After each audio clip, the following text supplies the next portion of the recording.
gizi ibu hamil adalah yang terpenting pada masa kehamilan. Gizi merupakan faktor penting yang mempengaruhi kesehatan ibu dan anak. Kebutuhan gizi bukan hanya untuk ibu sendiri, melainkan juga untuk janin yang dikandung. Janin tumbuh dengan mengambil zat-zat gizi yang dikonsumsi ibu dan dari simpanan zat gizi yang berada dalam tubuh ibu. Kekurangan gizi yang terjadi pada masa kehamilan bukan hanya akan mempengaruhi kesehatan ibu, melainkan juga akan menimbulkan kerusakan awal pada kesehatan, pertumbuhan fisik, perkembangan otak, kecerdasan, kemampuan bersekolah, dan produktivitas anak. Kerusakan ini bersifat permanen dan tidak dapat diperbaiki.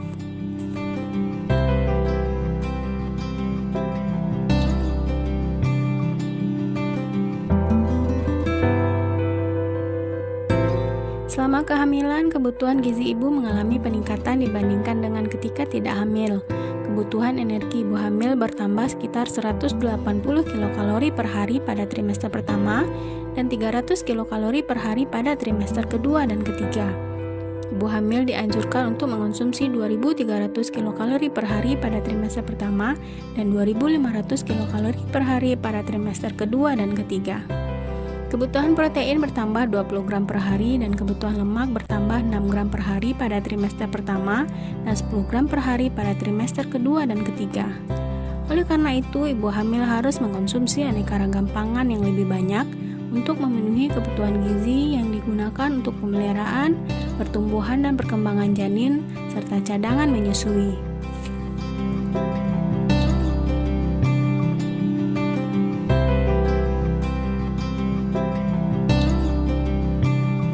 Zat gizi yang diperlukan oleh ibu hamil berupa zat gizi makro dan zat gizi mikro.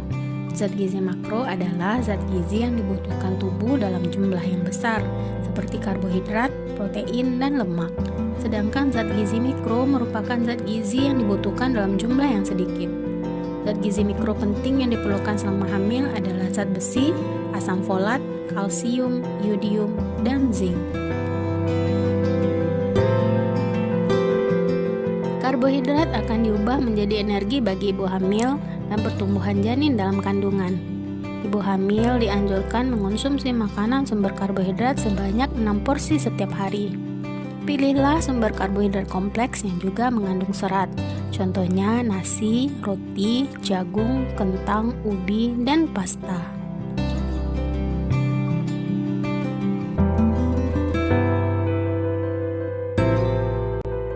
Protein berperan penting dalam pertumbuhan dan perkembangan sel atau jaringan, termasuk pembentukan plasenta dan sel otak janin. Sumber protein terutama berasal dari pangan hewani seperti daging, ikan, telur, ayam, dan susu. Juga dapat diperoleh dari pangan nabati seperti kacang-kacangan dan produk olahannya seperti tahu dan tempe. Kebutuhan protein ibu hamil dapat dipenuhi dengan mengonsumsi sumber protein hewani sebanyak 3 porsi dan sumber protein nabati sebanyak 4 porsi sehari.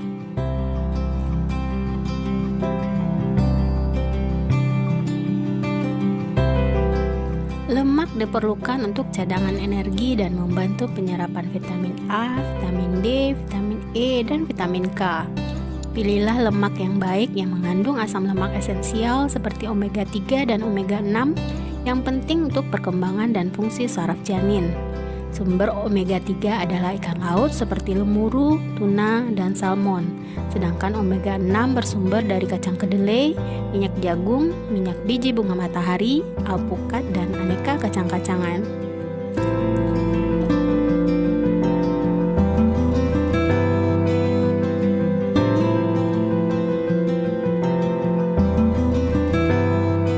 Pada ibu hamil, zat besi dibutuhkan untuk meningkatkan hemoglobin karena adanya penambahan massa tubuh ibu dan janin. Kekurangan hemoglobin disebut anemia atau penyakit kurang darah, dapat membahayakan kesehatan ibu dan bayi, seperti berat bayi lahir rendah atau BBLR kurang dari 2.500 gram, pendarahan, dan peningkatan risiko kematian. Bahan makanan sumber zat besi terbaik adalah makanan yang berasal dari pangan hewani, seperti daging, ikan, dan hati. Zat besi juga dapat berasal dari sumber nabati, misalnya serealia, kacang-kacangan, dan sayuran hijau. Namun, agar dapat diserap dengan baik, harus dikonsumsi bersama-sama dengan sumber protein hewani atau sumber vitamin C seperti buah-buahan. Untuk mencegah anemia, ibu hamil harus mengkonsumsi 1 tablet tambah darah setiap hari selama 90 hari pada masa kehamilan.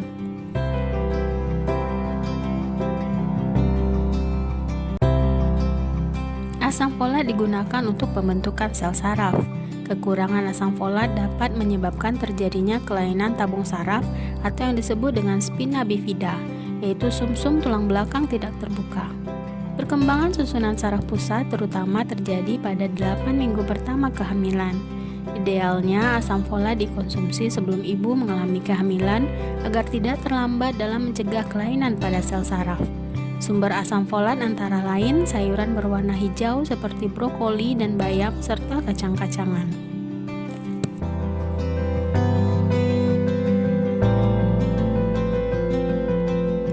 Selama kehamilan, kalsium digunakan untuk mengganti cadangan kalsium ibu guna pembentukan jaringan baru pada janin. Apabila konsumsi kalsium tidak mencukupi, maka akan meningkatkan risiko ibu mengalami preeklamsi atau keracunan kehamilan. Selain itu, ibu juga akan mengalami pengeroposan tulang dan gigi. Sumber kalsium antara lain telur, susu, keju, sayuran hijau, dan kacang-kacangan.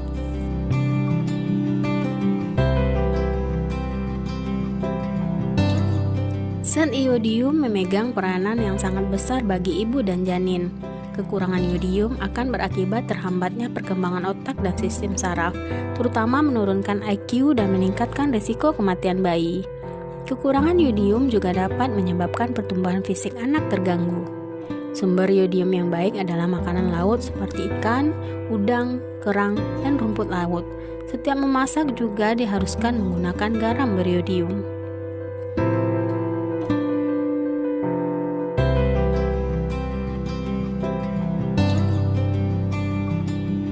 Zinc berperan dalam perkembangan janin. Kekurangan zinc dapat menyebabkan keguguran, bayi lahir prematur, bayi lahir cacat, janin tidak berkembang hingga bayi lahir dengan berat badan rendah. Sumber zinc antara lain udang, kerang, daging, ayam, telur, kacang-kacangan, sayuran, susu, dan produk susu.